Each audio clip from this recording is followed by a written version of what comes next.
sa bawat uri ng lipunan, laging may bakla. Pride is not a costume you can wear. It's not just a slogan anyone can just say.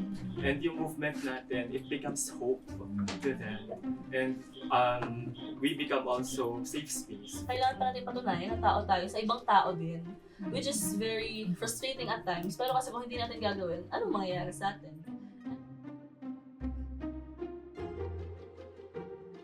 Hi everyone, thank you so much for being here. Welcome to this beautiful, beautiful space from Mount Cloud. We've gathered you here today to talk about you guys, your amazing work in the regions, and to talk about Pride. So let's start off with something easy. Let's start off with introductions. Ako si Heather. Ako ay Kankanay Ibaloy na lumaki dito sa Baguio. Nag-aral ako maging teacher and for the most part I do teach but I'm also a writer. And member ako ng Kinaiya, isang collective ng LGBT writers dito sa Pilipinas. At ako rin ay co-founder at chief editor ng Ili Press na isa namang IP-led and actually queer and women-led independent publisher dito sa Baguio na ang champion ay boses ng Cordilleran at ang mga editor ay mga Cordilleran din. Hello, makuling na gabi ako sa MJ mula sa Bahaghari SLU. Bakit nga ba ako napunta sa Bahaghari SLU? Basically, unang-una sa lahat, galing talaga ako sa iba't ibang mass organization like Anak Bayan and Lassie. Pero mas pumopocus or sumisentro ako sa Bahaghari because mas free ako, mas nakikita kong dito ko uusbong. And that's all. Ako si Abi. Isa akong cultural worker na kadalasan kong nilalangoyan ay literatura. Tas part din ako ng Ili Press. Co-founder. Co-founder. Kahit walang budget nasimulan. Tapos isa rin akong organizer sa Sinesadya, pop-up cinema. So nagpapalabas kami ng iba't ibang mga pelikula. Karamihan local films. So different locations dito sa Baguio. Tapos pay what you can siya para mas accessible ang films. Ayan. So, hello everyone. I am Vincent Alangsag po from the University of Baguio. I'm a student and also part of the Supreme Student Council. Also one of the founding members po of the CIBAL UB, the LGBTQ org of the University of Baguio po, na kaka-accredit lang po this last year. So, May yes. budget na! Wala. Ay, wala Pero Sadly, still broke. walang budget.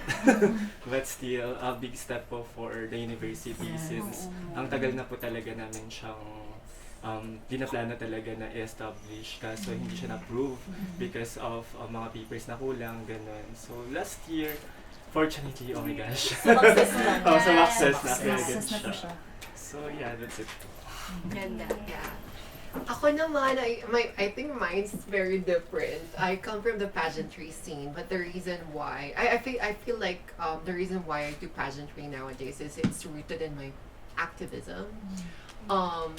I've always believed that pageantry is a very powerful platform for whatever it is that we believe in, right? So, I am an independent advocate. I founded Itraguyod campaign, which is supposed to be championing education, visibility, and awareness for trans women in Cordillera. So yeah, medyo nasa side ko siya sa pageantry, and I think, that's what I do. Oh,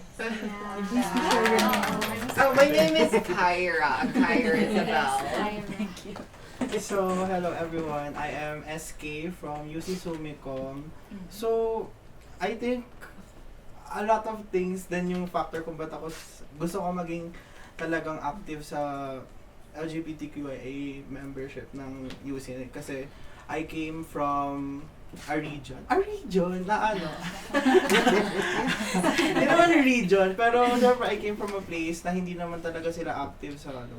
So I really strive nung first year na sumali talaga sa maraming organizations katulad APL, mga mga orgs sa school din namin like Spades. Pero I think yung pinaka home org ko talaga is UC Sumicom kasi ang dami naming naging projects last year nung June and napakahirap din kasi dati I think it is an org dati pero ginawa siyang support group kasi I think a lot of people do think na it's better to parang medyo ibaba yung org namin eh. Pero so far naman I think it's good. So yeah. Yun naman. Ayan, mabuhay! Ako po si Nixx.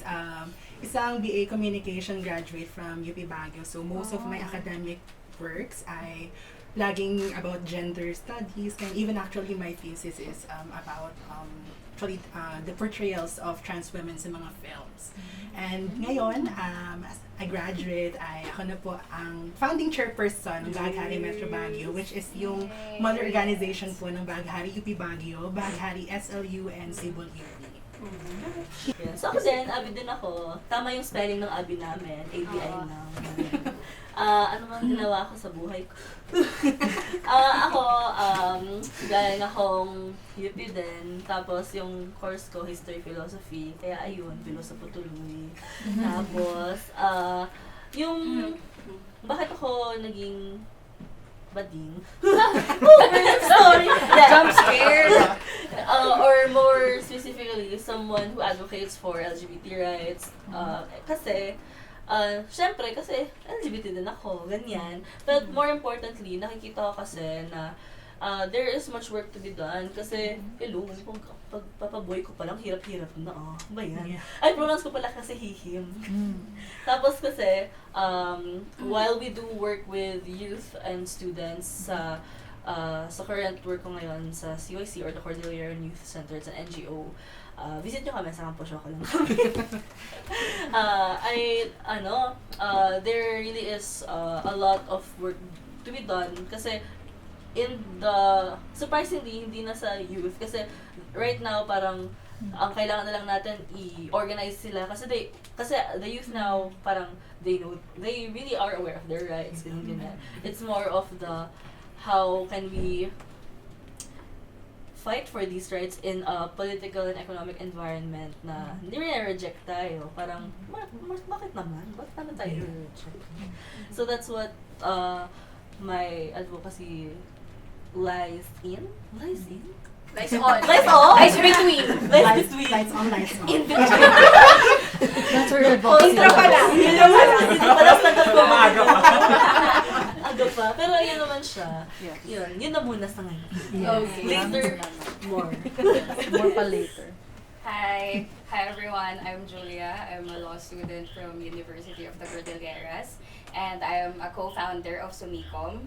So noong 2023, we founded Sumicom because there was no queer org in the UC. There was never a queer org, and syempre kapag may gusto ka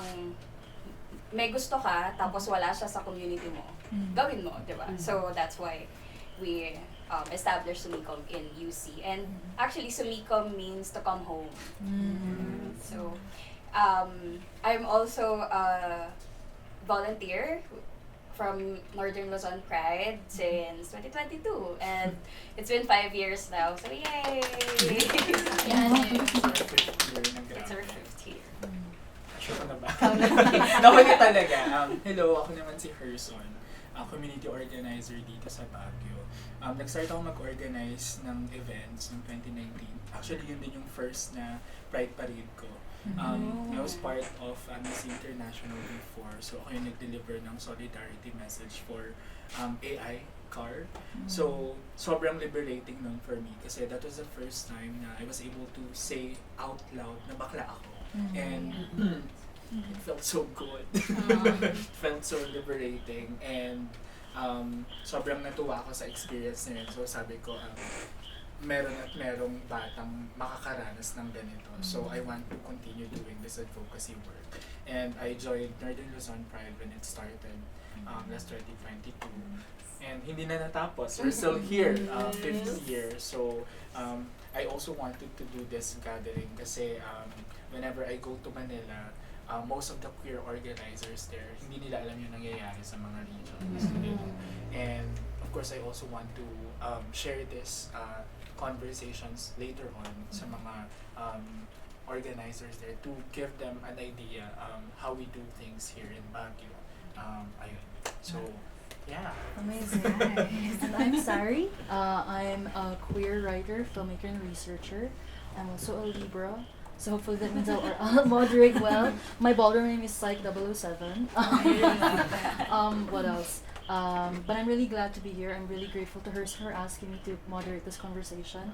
And let's begin. Let's start with Happy Pride, guys. Yay. Happy Pride. So let's dig into Pride. Okay. So as we know, Pride has been around for decades. Obviously, roots in the West. In the Philippines, started in 1993 with the Women's March, Baguio in 2000s. But let's talk about now. So Pride is a big debate, right? People say too mainstream, too commercial, rainbow washing. On the other hand, we need Pride so much. You know, Soji is not yet passed. Oh my God. So there's this tension, right? So I want to know, where do you stand in that tension? What do you believe? Does Pride still matter now? And if so, why? So I'm gonna open that up to anyone who might want to jump in. Nakita ko yun. Sa kalendar. Okay, I'll start. So definitely I stand that Pride is a protest because there's still systemic oppression that we are still experiencing. And we know for a fact that hindi lang naman basta-basta mawawala tong oppression na to kung wala mismo tayong collective struggle sa pag-combat ng mga ganitong uri. At ayun, nag-extend din naman to talaga sa mga struggles na nararanasan natin. Hindi lang naman kasi about sa gender lahat. Diba? Even sa ating mga living wages, as in everything about in our life, sobrang naapektuhan din. So that's why there is really a need for Pride. Okay. Okay. Very well spoken. Agree. Yeah. And add ko lang din na parang, yeah, it still matter today. And I think more than ever now. Yeah. Kasi we've seen government institutions weaponize the institution are supposed to protect the people, demonize or vilify queer people. We've seen the language of protecting children be used against queer people. We are still seeing queer people being disregarded, being kicked out from their homes. I remember last year, right after Pride, we received a report from someone that there's a kid being kicked out by their parents out of their home kasi nalaman nila na queer yung bata. And thank God may kumupkop sa bata. But you know, ito pa rin yung realidad natin. So nagmamatter pa din siya kasi hanggang ngayon may mga bata pa rin nakakaranas ng gano'n. You know, and yun pa rin yung realidad natin. And then you mentioned earlier yung SOGSC bill, diba? It's 2 decades now, more than 2 decades now, 26 years, no? Parang longest na siya sa buong mundo na file na bill na hindi pa rin napapasa. And I think more than 2 decades is not a delay, it's a choice. And I think that says a lot about the institutions that governing us. So yeah, I think kailangan pa rin natin mag-convene, mag-organize to show them that yeah, we're still here and we refuse to be erased. Yeah, I agree with showing up because like when you show up, you show your numbers, and because the SOGSC is a bill. Although now we see a lot of parang progressive like judgment from the Supreme Court, parang iba pa din yung mandate ng legislative kung sino yung nagpapasa ng bill. So that's why we still need to protest, we still need to go out to the streets to show them that we want this and we are numerous enough na ito yung gusto ng hindi lang ng mga baklang Pilipino pero ng buong Pilipinas. Yes. Let's go. And I feel like Pride is always gonna be, or it will always carry on. So as long as there are still people being left out, so as long as there are people who are being killed, so as long as there are people dying, so as long as there are people who are being denied of all those basic services that we deserve, it will always be a way for us to send out a message now. You need to take us seriously. We are part of the Philippines. You know, we are also human beings. And yun lang yung way natin to, you know, to tell them na hindi kami papayag na ganito na lang ang buhay namin forever. Yes. Thank you so much for that. Yes, Yeah. Actually, yung sa sinabi lang ni Ate Nixx na pride, yes, pride sa protest. Patuloy naman natin yung pinaglalaban, patuloy natin yung idinidiin. Also, i-add natin na kasi sa lipunan natin ngayon, patuloy na nagbabago ang itsura ng exploitasyon, na patuloy na nagbabago ang itsura ng opresyon. Minsan makikita natin yan, bagong mukha na sa palasyo, or it's everywhere, it's ubiquitous, sabi niya. And with that, we also need to consider na patuloy natin gagamitin instrumento yung pride bilang protesta dahil sa bawat uri ng lipunan, laging may bakla. Laging may bading sa bawat uri ng manggagawa or kung nasang aspeto ka man sa bansa. May mga kakampi tayo dyan, may mga kakampi tayong ipinaglalaban dyan dahil na-exploit pa rin. Kaya nga usually, ang tawag nga sa atin is double oppressed. Dahil una, because of our gender. And second, because Filipino tayo, ini-exploit tayo. And with that, mahalaga pa rin ang pride. So, naalala ko lang kasi connect ko yung sinabi ni Ma'am Kyra tsaka ni Boss MJ. kasi ang punto naman kasi ng pride ay I hate to say it, pero it seems as if we have to prove na tao tayo. Na para bang kailangan i-assert, ma'am, kasi tao din naman kami, deserve din naman namin mabuhay, magmahal, siguro. Siguro. Basically, parang kailangan pa natin patunayan na tao tayo sa ibang tao din, which is very frustrating at times. Pero kasi kung hindi natin gagawin, anong mangyayari sa atin? And the fact na we are people being subjugated under this double oppression. Actually, some examples nito, kasi kunyari sa San Miguel Corporation, meron kaming nasagap na chismis na yung mga butch lesbians, merong preferential option ay hire sila kasi hindi sila magbuntis, hindi sila mag-maternity leave kasi lesbian nga sila. Diba? Tapos yung isa pa, merong wage gap. So, dahil women pa din sila, mas bababa yung sahod nila. So we can see the importance of stressing that the LGBT community is and will always be part of the wider community, and that we have to fight for the rights that we are supposed to be experiencing. Tapos totoo din naman na may bakla sa bawat sulok ng mundo. However, ang isa kong gustong ipunto din na there are also members of the LGBT community who are actively oppressing yung kapwa nila LGBT. Kaya kung ganon, we have to also center the conversation around the fact that we are all human, but also that there are also human beings who take advantage of their fellow kapwa na ba yan, yung 14 pesos na sahod, di pa mabigay-bigay, yung mga ganun. Yung sahod na increase, hindi ba katarungan yung 14 pesos na sahod? Increase yun. So parang that's why pride is still important right now. We keep forgetting that yung kapwa natin tao din. We keep forgetting na kapag tao ay kailangan may ganitong karapatan because yung gobyerno natin mismo hindi binibigay. Tapos parang, syempre, role model. Role model. Huwag naman sana ganun ng role model. Pero kasi, di ba, we see what our leaders are doing and some people take it to seem na okay yan. Pero, isang pang-essential ng pride ay yung pagpapakatao at yung pag-assert na yung karapatan ng mga tao ay hindi dapat tinatapakan. Kahit sino ka man dyan. Tingin ko gusto ko rin idagdag na may additional layer or nuance dahil nasa Cordillera tayo. So I think medyo elephant in the room siya for the past several minutes. Pero iba rin ang experience ng pagiging bakla sa Cordillera na alam natin very patriarchal pa rin. At marami siguro makaka-relate. Sa mga previous na mga talks na naging rin namin with NLP, like I think last year ba or 2 years ago, may mga, yun ang tanong sa amin sa panel, parang paano po ba aaminin sa magulang? Nandun pa rin tayo. Hindi naman, not to take away from all the other causes na karapat dapat nating ipaglaban bilang mga working class.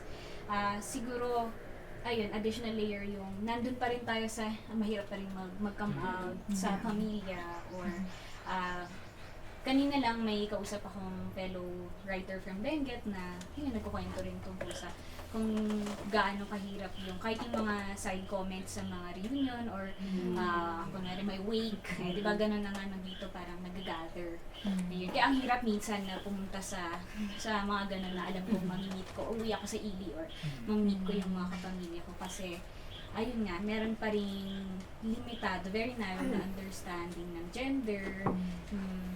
So, andun pa rin sa level na yun, yung pagtanggap pa lang ay mahirap na ma-achieve, kumbaga dito. At, syempre kasama pa yung iba pa yung mga next na steps towards getting the proper recognition and economic rights and so much more.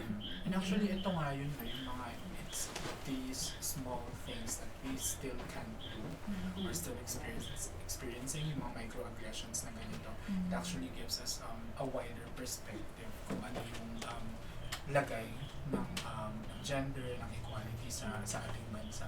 Kasi nga wala tayong hindi na-impose kumbaga hindi nakalagda sa mga batas natin, ganyan, sa mga local ordinances. So, parang nagbe-manifest siya hanggang sa maliliit na bagay. And I think mas nagkakaroon tayo ng malaking perspektibo kung ano talaga yung status natin. And yeah, hanggat merong mga ganitong bagay na hindi tayo nagagawa or nahirapan tayong gawin or na-experience natin, parang it only shows na nagmamatter pa rin ang Pride pag-organize ng Pride. Maraming salamat. Absolutely. So all of those things are true, no? So Pride is many things. It's the fight for equality, justice, visibility, representation, collective action, community, safe spaces, and so on and so forth. I'm curious to hear from the other young people in the group. I want to add up as well. Kasi, yeah, totoo po. Iba po talaga yung coming out dito sa Cordillera. Recently po, I just had a catch-up po with my friend. And as in, kasi nung parang high school kami, parang bully siya.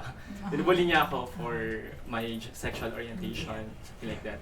And then, I was shocked because during our conversation, he came out. So, yun, tas he opened up about his situation. Ang hirap nga po sa Igorot kasi, di ba, they are setting a masculine standard for male na dapat taraki. Gano'n, dapat lalaking-lalaki, brusco, ganyan. And sabi niya, he can't deny himself anymore. Tapos, yun po, doon ko na-realize na as showing up, me volunteering last year, me posting it on social media, kahit na hindi ko siya hinaid sa parents ko, hindi ko siya hinaid sa relatives ko. It's a big step kasi Igorot din po ako, so that's why sabi ko, I don't care. Wala pa akong pake, hindi ko need mag-come out, I don't need to inform you. I'm just me. And just by doing that, doon ko na-realize na it is a proper representation. The Pride is a representation to someone who is still inside their closet, hindi pa sila makapag-come out, they can still accept themselves. And yung movement natin, it becomes hope to them. And we become also safe space for these people na hindi pa kayang isigaw sa buong mundo na bakla sila. Ganda. I would also like, as a nursing student, I would also like yung perspective din ng healthcare. Especially na hindi accessible yung mga healthcare for especially trans people. Bakit? Bakit kailangan natin lumabas sa Pilipinas para sex change, di ba? Kasi hindi accessible sa Pilipinas. Tsaka yung mga medicines or hormones natin for trans people, hindi rin siya accessible. And if hindi siya accessible, so super mahal niya naman. Kaya kailangan talaga natin pumunta pa sa ibang bansa. And syempre there's prejudice talaga sa hospital. I have also experienced that talaga na halatang bading ka kasi parang ganyan ka gumalaw tsaka nursing ka, parang gano'n. Then Akala ko OFW. Wow. And then saka talaga it's so disheartening na there are like same-sex couples talaga sa hospitals na hindi nila kayang mag-sign for their partner, especially when they are going through a surgery, di ba? Hindi pwedeng kailangan family. What if mostly, di ba, ng mga queer people talagang exchange sa mga pamilya nila? let's be honest naman talaga, na mostly hindi talaga, tinotolerate lang talaga ng mga magulang yung iba. And talagang humiwalay sila. So, sinong sasalo nung part na mag-sign for the people, dun sa mga naka-confine na relatives na yun, di ba? So, yun ang naman basically sa our healthcare. Right. So as mentioned nga, as long as there's something that's still not accessible or given, kailangan talaga. And I do want to highlight din what you mentioned. I agree, because Pride is also an avenue to raise all the other issues. Because we live in very intersectional lives. And, you know, the way it makes, I mean, can I say Palestine? I'm sure I can say Palestine, right? You know, I mean, all of these things as well. I mean, we have to think about that. So thank you. Let's think in the reverse. If we don't organize, what will happen? Chaos.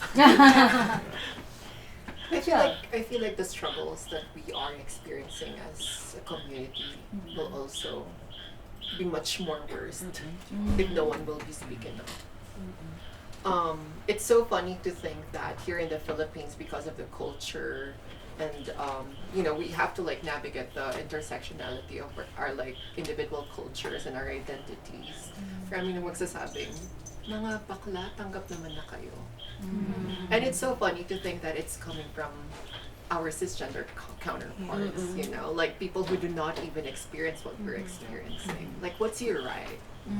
You know, hindi kayo ang magsasabing tanggap na kami kasi kami nakakaramdam nito. The only people who can say they are already accepted and they no longer feel anything, any form of discrimination, are the people who are experiencing it, right?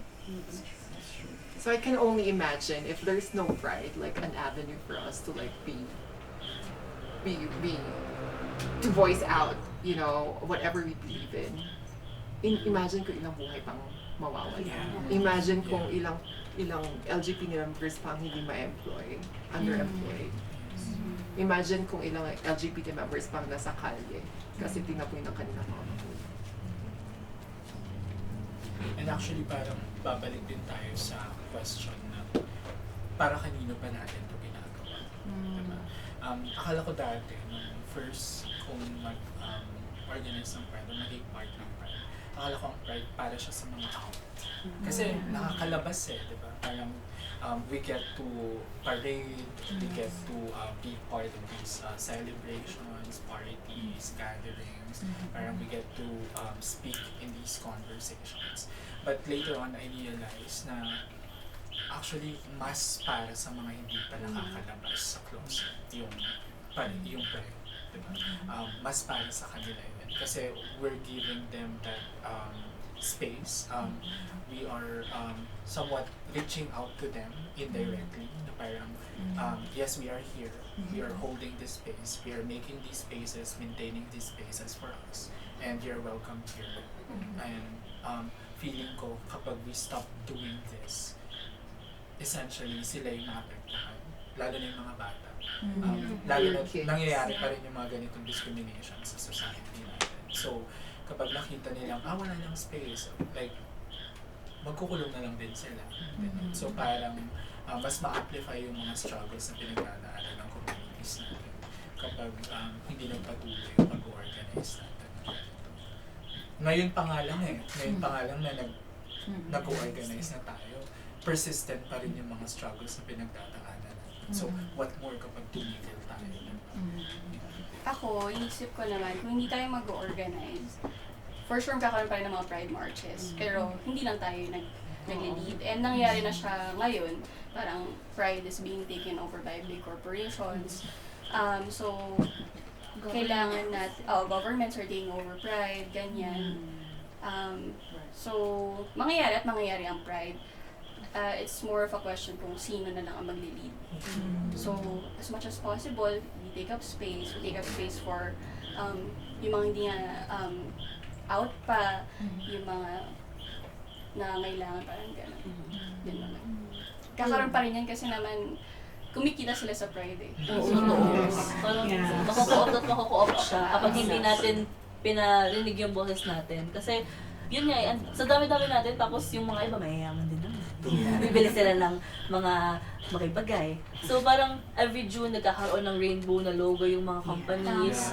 And if they continue to lead these kinds of marches, parang it's going to be centered on their profit. It's going to be centered on our exploitation.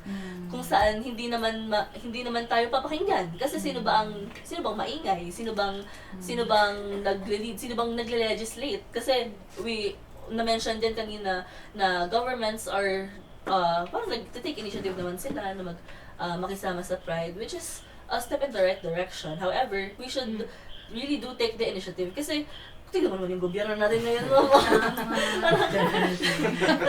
Okay. Una, tingnan mo naman sila. Pangalawa, they really don't represent us. Kung saan, di naman ako magnanakaw, di naman ako tumatay pa ako. Ay, tsaka minsan ginagamit din yung kunwari kay Sara Duterte. Right! Bakla daw siya. Harry Roque. Oo. Nung kailangan niya ng boto, bakla siya. Pero Tapos nung okay na siya. hindi na siya ba? Actually, dyan natin din ma-distinguish kung sino nga ba yung kaaway at kung sino yung kakampi natin. And yun mismo yung dapat nating i-reclaim kasi as LGBT. Yung mga interest dapat natin mismo yung mga pinaglalaban natin. Because after all, tayo naman mismo yung pinakamatatalino sa mga kanya-kanya nating experiences, right? Oh, that's good. Kasi parang yung lived experience natin is what informs what we are fighting for. Nakikita natin na hindi ko lang experience yung medyo mababa po nga yung mga kulang sahod ko, ganyan. Kung ako na may NGO job, paano pa yung isang nag-work sa EPSA? Paano yung isang nag-work sa SM?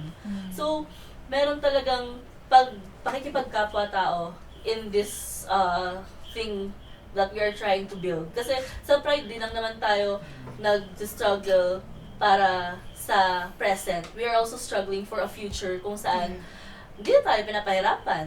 Na kung saan okay tayo, mabuhay. Hindi survival mode lang. So parang hindi lang siya important for the present but also for the future. And that's why we should take up space, let our community lead these kinds of initiatives and not let ourselves be co-opted by people who don't represent us siguro LGBT din sila but they represent their own interests, not the interests of the community. Yes. And I think important din na important na we stay in the future, we look forward, we stay in the present, we look forward for the future. I think always important then to always include yung historical context na ginagawa natin. Kasi parang it gives us a broader context why we do it, why we are still doing it, or why we should still do it. Tapos, I remember I got an invitation recently para sa isang gathering sa Manila. Tapos, hosted siya ng isang embassy. Tapos, last week kasi nag-provide ako ng gender and development training sa SDO Aurora. Dami nila, 350. Tapos, parang part nung talk ko ay pagbibigay ng historical context. Brief lang naman siya, brief historical context. Pre-colonial notions ng gender sa Pilipinas, kung kamusta ba ang gender, how we perceive gender sa Pilipinas, pre-colonial period, ganyan. Tapos parang, syempre part nun, pag-identify ng sino ba nagdala ng binary notion ng gender sa Pilipinas. So minsan parang hirap mag-accept na parang mag-make peace with these institutions. Kasi parang you see them just going out kapag Pride Month, saying na, we are your allies, ganyan. We support the LGBT community, pero there's this failure on their part to recognize yung atrocities na ginawa nila na hanggang ngayon nararanasan pa rin natin. So, parang minsan yun din yung mahirap i-navigate na part ng pag-organize ng And I think it highlights the importance of queer-led organizations and yung tayo yung mag-organize kasi yun nga, parang yung voices natin, yung advocacy natin, yung nasa forefront.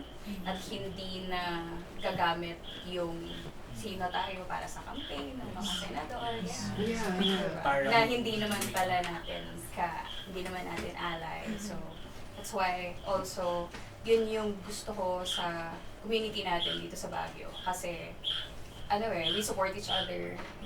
Tapos, tayo-tayo yung nag-lead nung parade, nung lahat ng activities. And dahil nasa community tayo lahat, alam natin, nakikita natin yung struggles ng isa't isa. Yeah. Pride is not a costume you can wear. It's not just a slogan anyone can just say. It's deeply rooted from our experiences din talaga as queer people. And I feel like that always needs to be highlighted. If people want to join, even if they're not part of the community, then they have to have a deeper understanding why we're doing it. And that's the true meaning of allyship. Thank you. Not just throwing money, no? Yeah. And in fact, parang barya lang yun sa kanila. Parang Extras lang. feeling nila that gets to define the genuineness of their allyship. Malaki na ng utang ng loob natin sa Yes, kanila. na parang nabura na lahat ng Hi everyone, my name is Nixx Reyes, your mother and also one of the co-founders of Northern Luzon Pride. Queer organizing still mattered today because of one simple answer. We are not fully liberated yet. I know that we've come a long way because our LGBTQIA plus ancestors have been fighting the good fight over the years, but our struggle has never been linear. It's always ups and downs, fluctuating.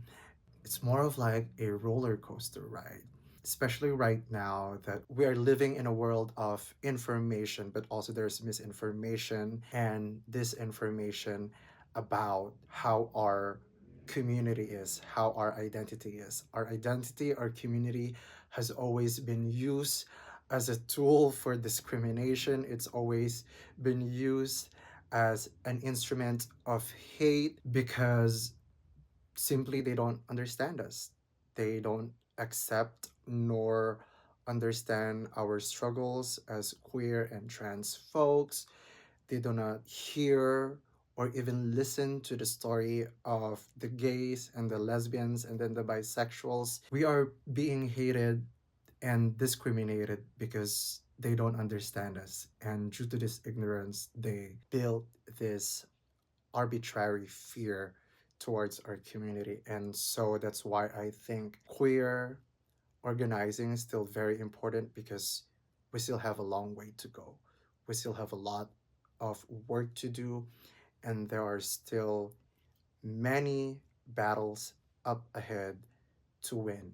Community work or advocacy work here in the place where I'm at right now means showing up for your community, listening to stories of your queer brothers and sisters, partying with your fellow gay and lesbian friends, and also making sure that we have enough space, deeper understanding, and deeper love and appreciation for one another because honestly, our community is very small.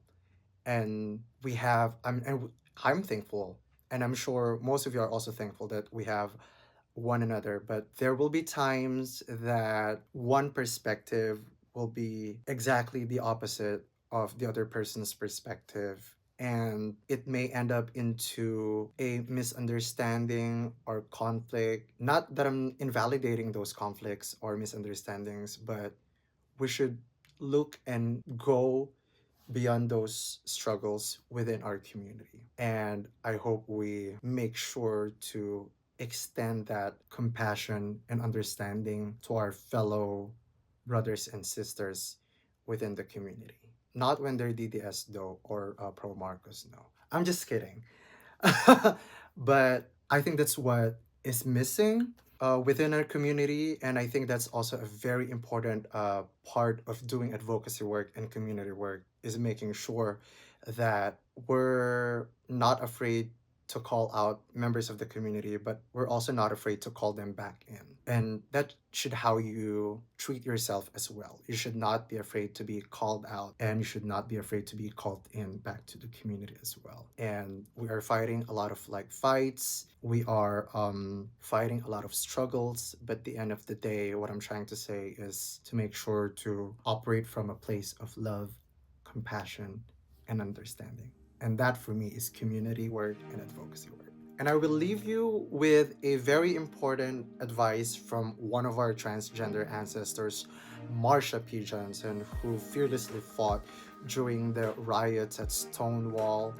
No pride for some of us without liberation for all of us. Keep fighting the good fight.